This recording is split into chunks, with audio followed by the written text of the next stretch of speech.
Welcome to Pseudoregalia. Pseudoregalia is a game made by, to my understanding, one person, who I think their name is Rittzler? Yeah, I literally sent you their post earlier talking about how they were like, oh man, I didn't know this game was going to be that successful. Yeah, this was, I believe, if memory serves, because I remember hearing about this game while it was still in development. If memory serves, it was mostly done just as a fun, or it was initially done just as a fun side project, experimenting with what they could do, and different movement styles and that kind of thing. And it gained so much traction that they were like, well, I guess I'm going to make this into a full game, because that's what the people want. And they did! And it's Pseudoregalia, and it's amazing. This game is probably most well known as being an absolutely phenomenal platformer with a slew of movement options, as well as starring the furry character who is, as the kids say, cheeked up. I think the term they use now is caked up. Okay. But yeah.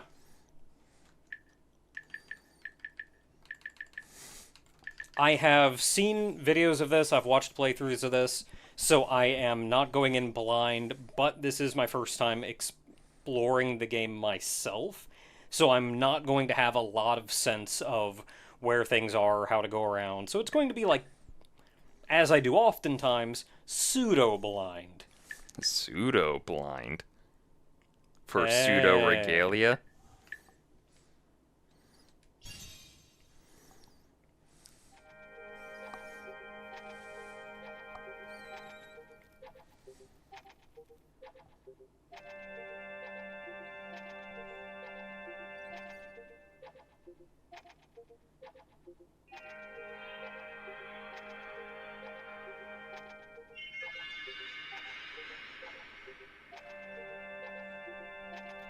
The dilapidated dungeon.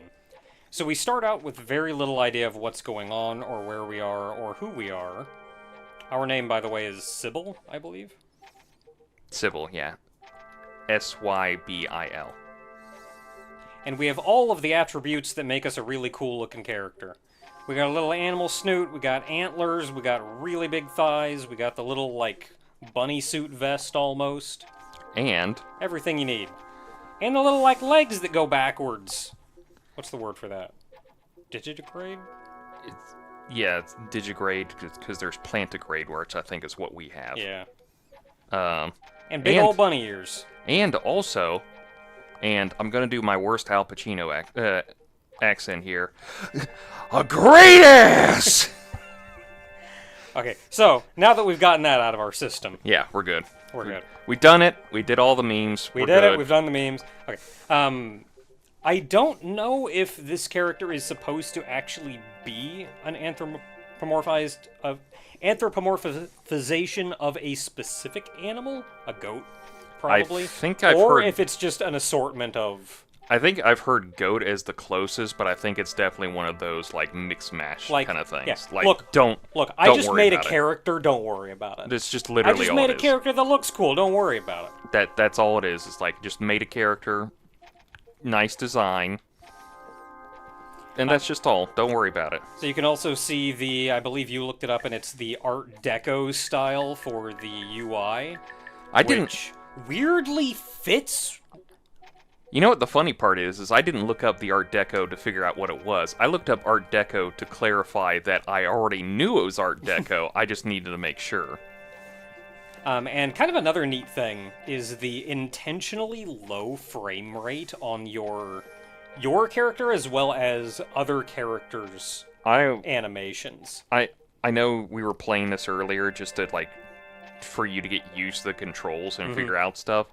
I was gonna ask, was the frame rate weird for you? Yeah, no, or... the game is running at 60 FPS. Yeah, okay. The animations, in order to give that more retro feel, are running at a much lower frame rate, but controls are smooth. The game is known for being amazingly smooth to control. Do you ever wonder... Very well animated. Look how bouncy that jump is. When were we able to actually do 60 FPS? Because I don't want to say it was like PlayStation 1, because that still feels like we were too low frame rate.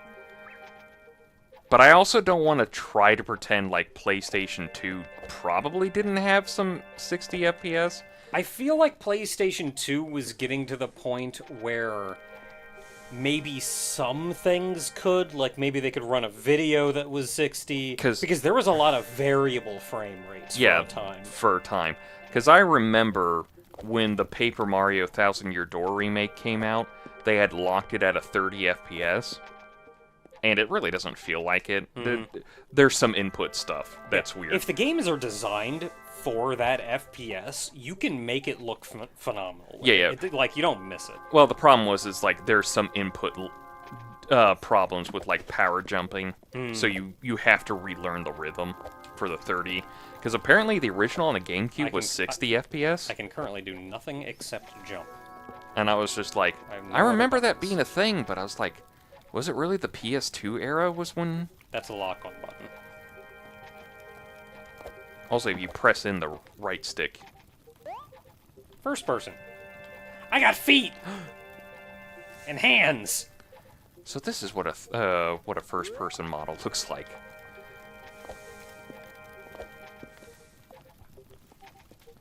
And given that the game has been related to things like Mario 64 and the wealth of movement options and how fluid it is to get around in Mario 64, it's been related to that, and then my remembering back to when we did Mario 64 and how the controls are actually a little bit rough if you're not used to them. I was a little bit shocked that this game was going to have like a really big learning curve, but no, the controls are super smooth. Like, no thoughts or worries. The Dream Breaker. You can use it to beat on things. I was look saying... at this, it's like a giant... like a tonfa? Tonfa, yes, those are those things. It's like a giant tonfa, but it's just a big beating a guy over the head with a cross. I compared it to the Cross Punisher from Trigun. Really, yeah. It's got that, like, little Celtic... Yeah, the Celtic cross in the middle. Yeah. This is gonna be our weapon. Looks absolutely cool. Like, you can tell this guy just did not worry about, oh, I should make the game that has the character that looks like this, so they look like this and can function like this. You can tell that they just sat down and said, what's just the coolest crap I can make?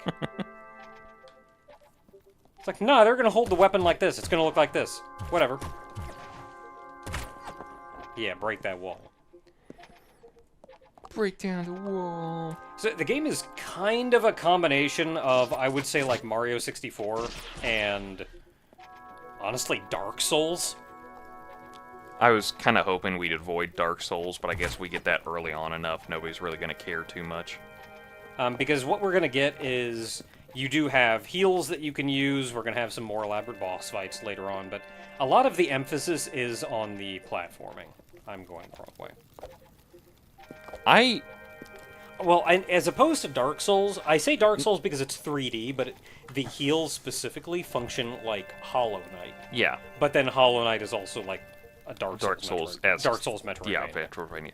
I was going to say more along the lines of whatever you would consider the genre of, like, the Zelda games have been since Ocarina of Time, where it's like a 3D action-adventure game. I mean, that's the overall genre, but... like, I guess I'm more narrowing it down. Yeah, no, to like how specifically the boss fights are gonna go and things. Because you cannot look me straight in the eye and tell me that Dark Souls isn't just basically a hard version of Zelda Ocarina of Time stuff. Yeah, because like when I'm just thinking about how you actually handle the back and forth with the bosses. Yeah, yes. In Zelda, it's a lot more of like a mechanic stance. Yeah. Whereas in something like Dark Souls and in turn in this game, it's not the mechanic stance. You have to just eke in when you can, take advantage of, oh, the attack of theirs takes a little bit longer. Yeah, recognize their movement, their combos, and all that. Like, they kind of attack without any concern for when the heck you're gonna hit them. It's your job to figure out when you're gonna hit them. Okay, and then you pointed out that there's a ledge behind me. So I did play through just the intro here just to get a feel for the game again.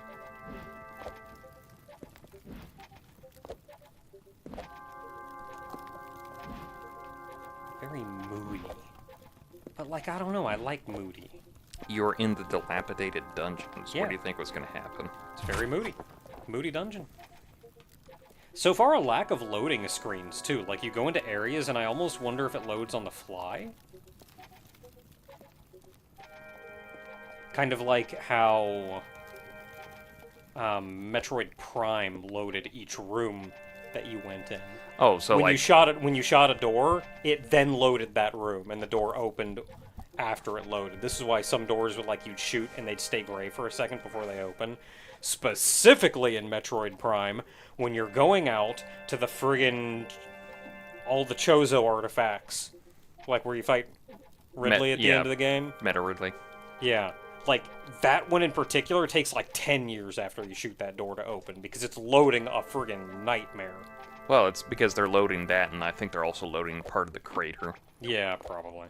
Uh, Oh, look at these neat little things you climb up. You can do like the Mario thing where you climb up them and you get up to the top. No, you stand up top. Cool like. oh, you know what that pose is? Do that again. Do that again. It's crane pose, isn't it? No. Oh, okay. Down a little bit. Okay. To the right. A little more. Little more. You just started up Final Fantasy IV for the first time. And you see Kane on the logo, yes. Oh, that's part of the reason I love Dragoon in Final Fantasy XIV is because every Dragoon's like weapon out idle pose is this. They just they just stand there with like their weapon out, and then all of a sudden they're just like, I'm just gonna do the pose. yeah, they just stand there with one leg craned up and then just their weapon to the side. And I'm like, yes, never do any other idle pose. Slide. Slide, jump. I can do both of those now. And now I got a button. We can slide. Yes. I don't remember if there is actually a dodge roll in this game or anything later on, but right now this is functionally our dodge roll. I think it works just fine as it is. It does. There are no iframes on it, though. You just have to keep in mind. Kind of sad. You just move quickly and have a smaller hitbox. Terrifying. For you. Okay, so where am I going? Am I going... It was this way backwards? No, that's where I went. So we're going back this way. I don't know if you have to collect a map or anything, too, but there's supposed to be a map, but we don't have it right now. You press up on the D-pad. Yeah, it doesn't work right now. Maybe you collect one along the way. Yeah, maybe another item. I feel like they put almost everything behind some kind of power-up. Along with all your friends. All our little buddies are in there, and they're not doing so hot. No, I want transparent. Hey, you! Come here, I want to talk to you. Hey, you. So you can apparently buy a plush of Sybil and a plush of these little guys.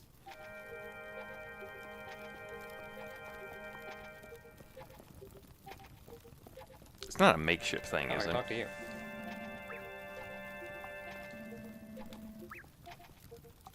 No, I mean, it's official. Okay. It's not just like some guy on Etsy. or No. whatever. I meant makeshift because those are limited time kind of things. Oh. I thought you said makeshift. No. Makeshift. Yeah, I don't know if you can, or how that works. Oh, they just how many if they have like a set amount of orders. Well, I mean, like, I mean, it's I don't know how this game's things work. it's probably like fan gamer or something like that. One of those things. Got a key we can't go through. Gotta go up. I like the little blue over here. Oh, blue plants. That's just as worse as the yellow paint. I have a disguise. It's paper thin. What if you were originally their size and you just grew, and that's like your suit is just grown around you? Maybe. Oh. We're wearing the same clothes. We got all the same stuff on. But I specifically like the blue over here because it draws your eye, not just like, oh, blue's nice. I mean, it is. Yeah. But specifically because it draws your eye, giving you the idea of climbing up there. Well, yeah, because there's also blue on the Like, otherwise, that part there. Otherwise, from a distance, you may go like, but what do I do from here? I'm pretty sure that's at one point they went like, oh, I have to draw their attention over here. How do I do it with being subtle? Yeah, how do I be subtle about this? I'm gonna hit it again because I can. Okay, so we lowered that so we can go back. Yeah, it was too high. Yeah.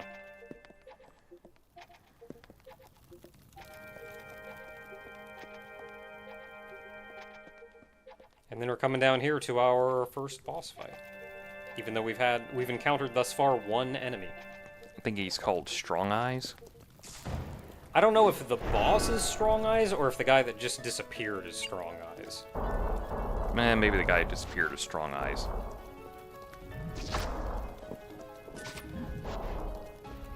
I did a little twirl there, and I don't know how I did it.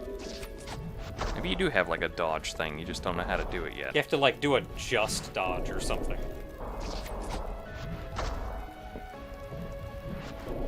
So this guy has only a handful of attacks. When he does that roar, just get away from him, it will hit you. When he jumps in the air like that, he's really good at aiming that thing right at you. Well, yeah, because he jumped in the air and he just don't care. Like, I dodged that one by just trying to get away from him. I don't know if you can easily dodge sideways because he aims at you. I'm sorry. I was going to say something, but I just happened to breathe in at the wrong time. I'm going to say there's probably intricate like probably combat stuff, but you just don't know. You specifically don't know it yet because you've not played this game before. Yeah. Because I can tell you, there's probably multiple people going like, if you hit the stick at this right moment, you can actually dodge smack him. Probably. And I don't know just, Jack, though, so, like, and it's just one of shove those, it. like, well,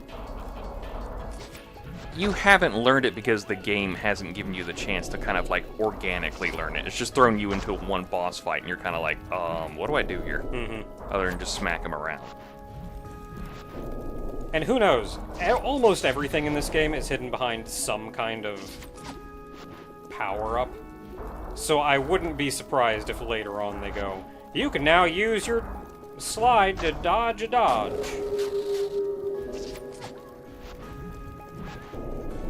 Yeah, when he jumps in the air, I just get away from him, instead of trying to dodge sideways. Honestly, it feels like you can almost dodge under him, like slide Well, under maybe. him when he does that, but I don't know how you control when you're doing this dodge, so... I mean, I can try. I was gonna say something, but I don't want to ruin your thing. I got hit. See, that's what happens when I speak up, is... I mean, end I up got getting hit because I was greedy. Well, that's every DPS's problem.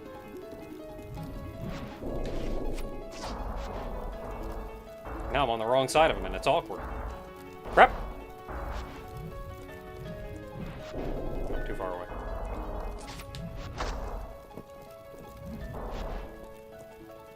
Remember, no iframes on that slide.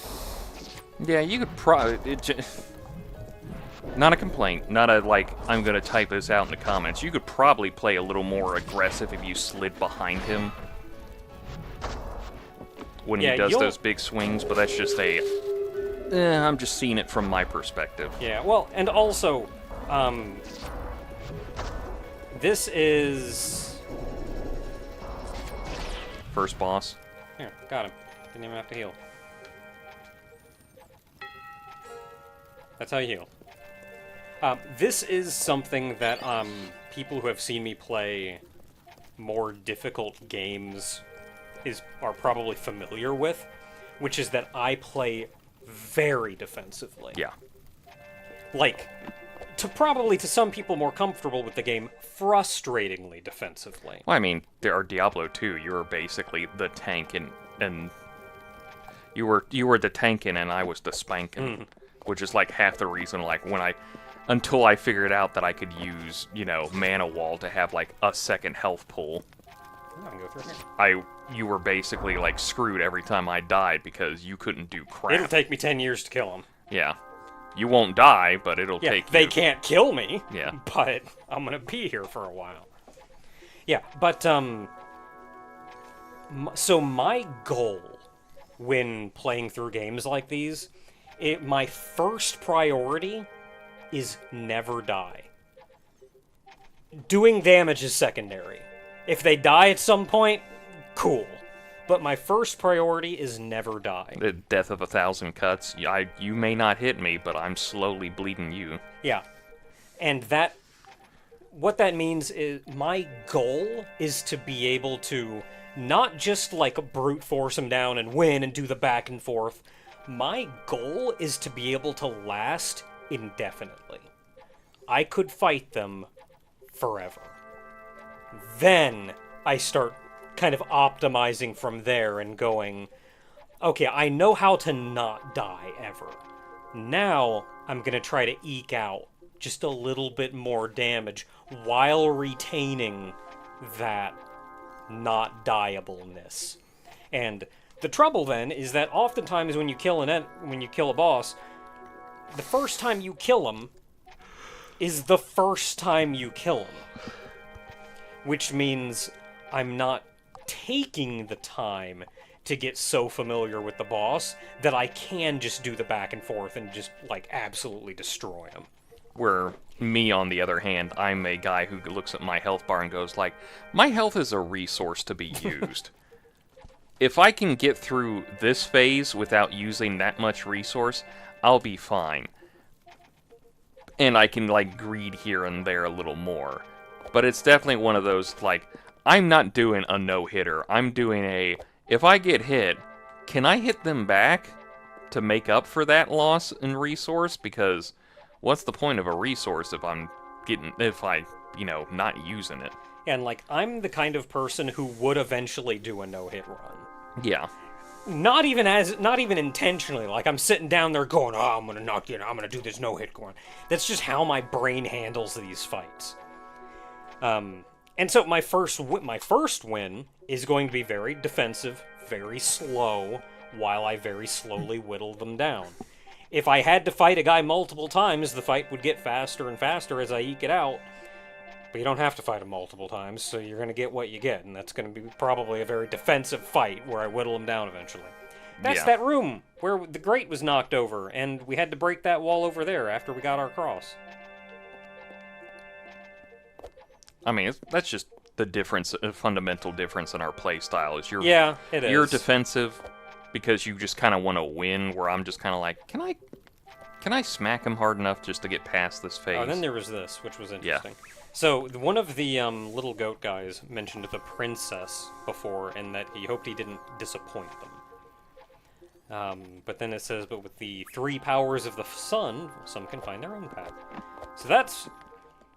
My first thought is that's going to be the goal of the game, is getting these 3 suns, or whatever, and then going from there. Castle Sansa. Sansa? And that takes us now to our second zone. So that's been a hot minute. We got big ol' eyes. Can I get the camera to zoom in on my face? Big old anime eyes. Look at them big ol' eyes. Oh, she is... Wait a minute. She's Naka. grumpy. Understandably so, really. Naka. Not only does she have big old eyes, she has big old eyebrows. She does. Big ol' eyebrows. I like the little gold things in the front of her hair coming down. The gold? Like the hair like the tassel beads almost. or whatever? Yeah. Anyway, until next time, everyone, Pseudoregalia.